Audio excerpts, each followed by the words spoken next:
Hi everyone, my name is Lotem Taylor, and I'm going to be talking about mapping conservation challenges for North America's migratory birds. Before I get started, I just wanted to acknowledge the collaborators on this project, my colleagues Melanie Smith, Seavy, Giselle Vandrick, Erika Knight, Connor Bailey, and Jill Deppe. I wouldn't be presenting here today without all of their hard work, so I really appreciate that. And for those of you who missed it, Melanie Smith gave a presentation right before this one on the Migration Explorer and what other maps we're creating for that. So if you're interested in that, please go and check that out. So today I'm just going to be talking about one type of map that we created for the Migration Explorer, and those are maps of conservation challenges that migratory birds face as they move across the hemisphere over the year. There are over 500 bird species that regularly breed in North America that migrate, and they might spend up to 3/4 of the year outside of their breeding grounds in the US and Canada. We know that a lot of those birds are in decline. We've lost about 2.5 billion migratory birds since 1970, and 50% of those species are still declining. So it's really important to understand where they're limited across their distributions. So our objective was pretty straightforward. We wanted to map migratory birds' exposure to a variety of conservation challenges over the year and throughout the hemisphere to understand where and when they are most vulnerable. However, this wasn't as simple as it sounds. There were a lot of challenges that we faced mapping conservation challenges. First of all, not all challenges are equally important and not all of them can be mapped. Sometimes the conservation challenges that are having the greatest impact on birds just don't have data available for them, and we couldn't include them in our set of products for that reason. For the conservation challenges that could be mapped, we wanted to make sure that we were doing that as accurately and clearly as possible. And then in terms of framing, when we shared our results, we wanted to make sure that we were acknowledging that some of these conservation challenges may be negative for some birds, but they're actually positive for others. So we didn't want to paint them all with the same brush. And some of these conservation challenges are people's homes and livelihoods. So we wanted to make sure that we were acknowledging that complexity and working to find solutions that would work for both people and birds. So I'm just going to walk through our approach for mapping conservation challenges and then get into each of these steps a little bit more specifically. So our first step was to develop a list of priority conservation challenges. Our next step was to map the distribution of each of those conservation challenges. Our next step was to evaluate the sensitivity of each migratory species to each conservation challenge. And then putting all that information together, we created maps of migratory species exposure to conservation challenges across the hemisphere and throughout the year. And then finally, once we had those maps, we surfaced them in an interactive online platform made widely available to the public for education and conservation purposes. So our first step, developing a list of priority conservation challenges. This built on previous work from the Conservation Measure Partnership to develop the open standards for conservation. This is another framework that's also in use by other conservation organizations, including the International Union for the Conservation of Nature.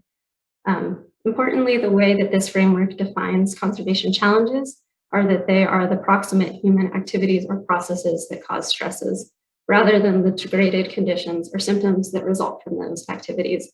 So something like logging would be a conservation challenge that we're interested in mapping, while deforestation might be an impact that that activity has.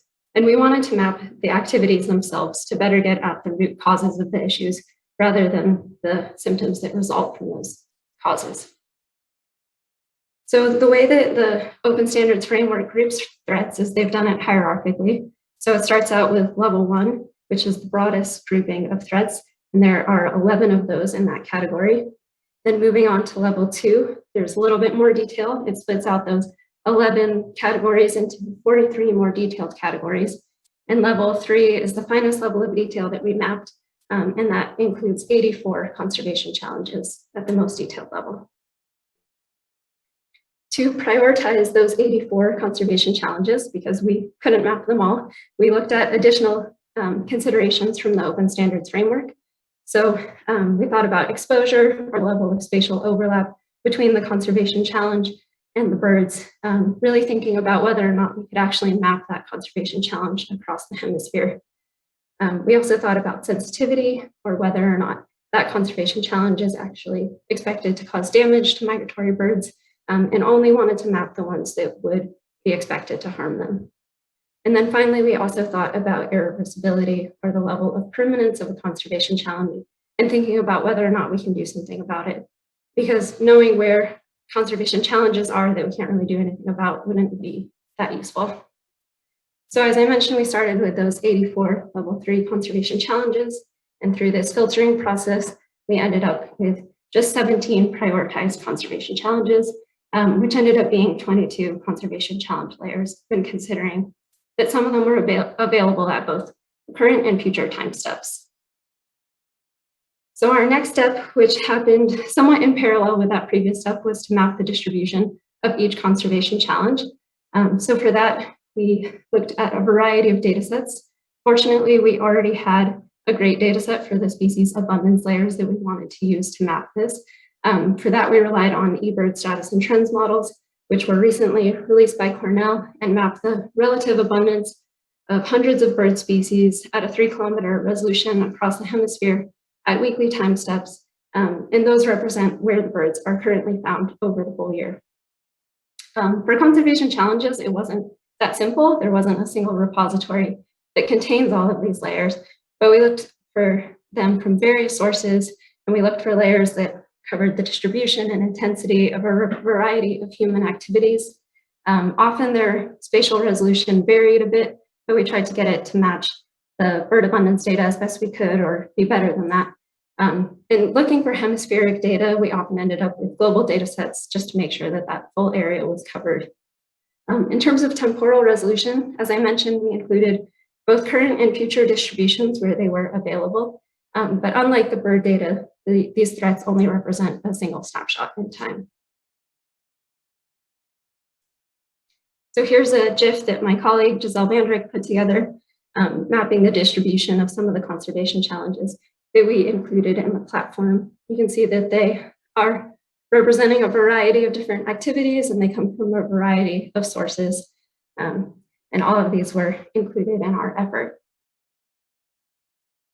So our next step, once we had our conservation challenges figured out, we wanted to evaluate the sensitivity of each species to each conservation challenge.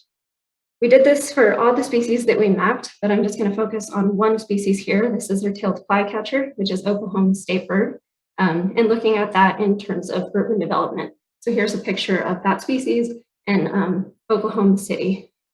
And so for each of these conservation challenges and species, we looked at 6 potential stresses that the conservation challenge might pose for that species.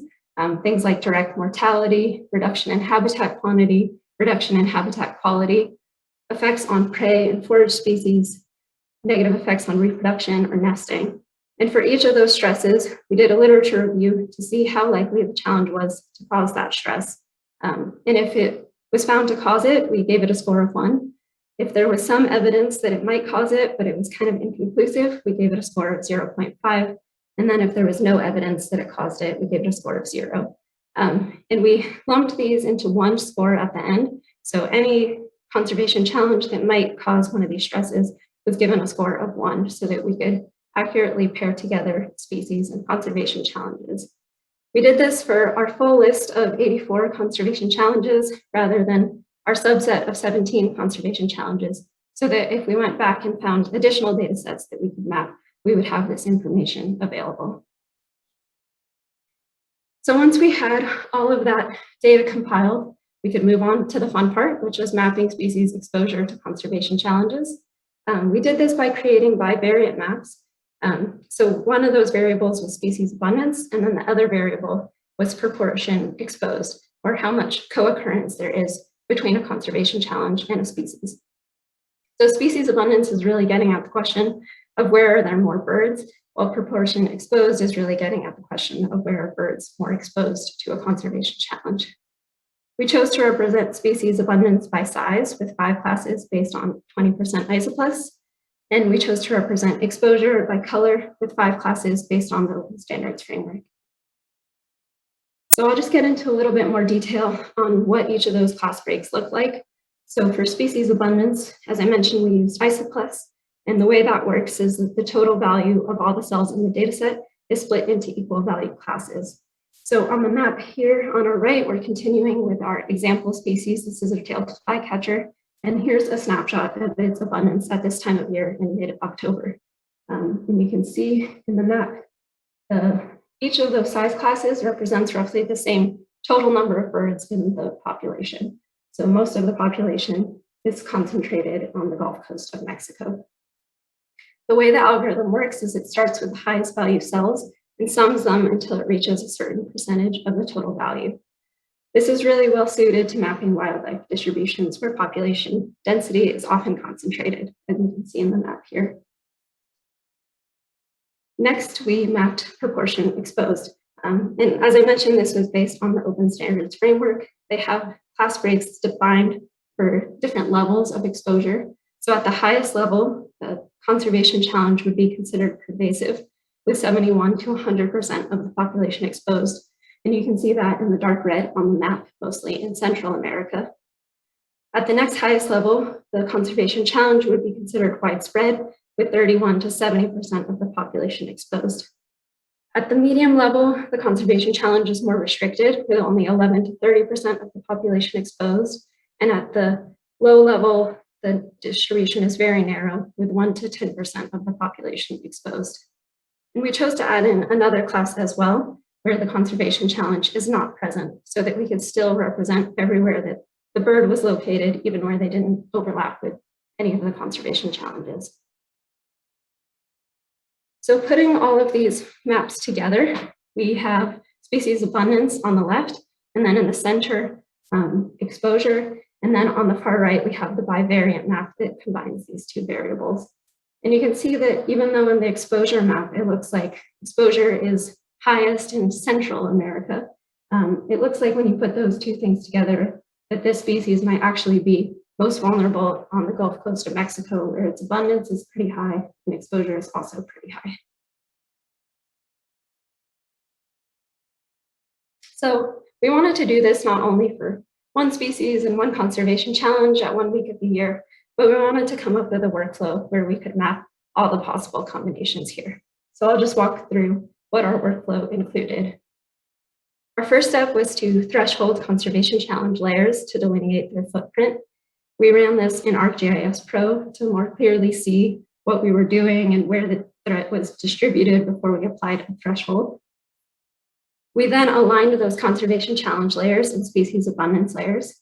Since we were working with 22 conservation challenge layers and over 400 species abundance layers, not to mention every weekly layer, we chose to align the conservation challenge layers to the species abundance layers. So everything was run in the same projection and resolution that the eBird status and trends models use.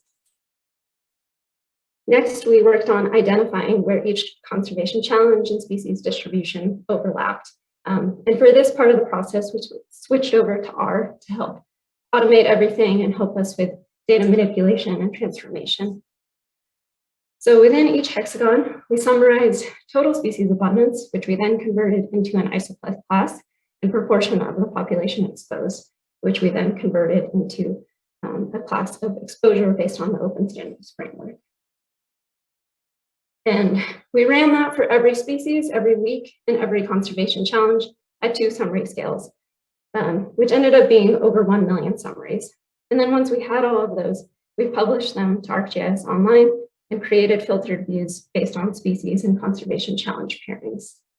We chose to filter them at this step so that we could go back and edit our species and conservation challenge pairings and easily update what layers were on display without having to go back and reprocess everything.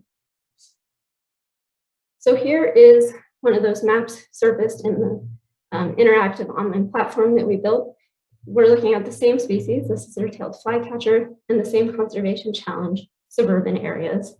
The maps are visualized in the same way, where number of birds is represented by size of those dots, and then potential exposure is represented by the color of the dots.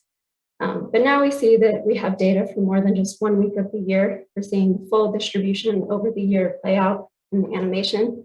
And at the bottom in the time slider bar, you can also see bar charts showing where this bird, or when in the year the bird is most vulnerable to this conservation challenge. We can also play around with the map and zoom in or out. We can look at additional conservation challenges. So we can see that we have maps for 7 conservation challenges for this species in particular. So we could go and explore those if we want to. And then we also could look for additional species that we might be interested in and find maps for those species instead. So moving on to the next map that we have here, this is Blackpoll warbler. This is a forest bird that breeds in the boreal region. And now we're looking at this bird in relation to the conservation challenge of logging. And you can see this species has a different distribution with this conservation challenge, where the previous species was most vulnerable in the non-breeding season. It looks like this one is most vulnerable in the breeding season or in fall migration as well, when they face the most exposure to this conservation challenge. And again, this species, we can explore additional conservation challenges. This one also has maps for 7 of those 17 conservation challenges that we included in the platform. And if we wanted to explore a different species, that's also possible. These are just 2 examples of the types of maps that are surfaced on our platform. So keep an eye out for our Migration Explorer. It should be coming out soon. In the meantime, you can learn more about the work that we're doing by visiting our website at audubon.org/migration. If you have any questions about the Migratory Bird Initiative, you can reach out to migratory-birds@audubon.org. And if you have any questions for me that I don't get a chance to answer, please email me at lotem.taylor@audubon.org. Thank you all so much for tuning in.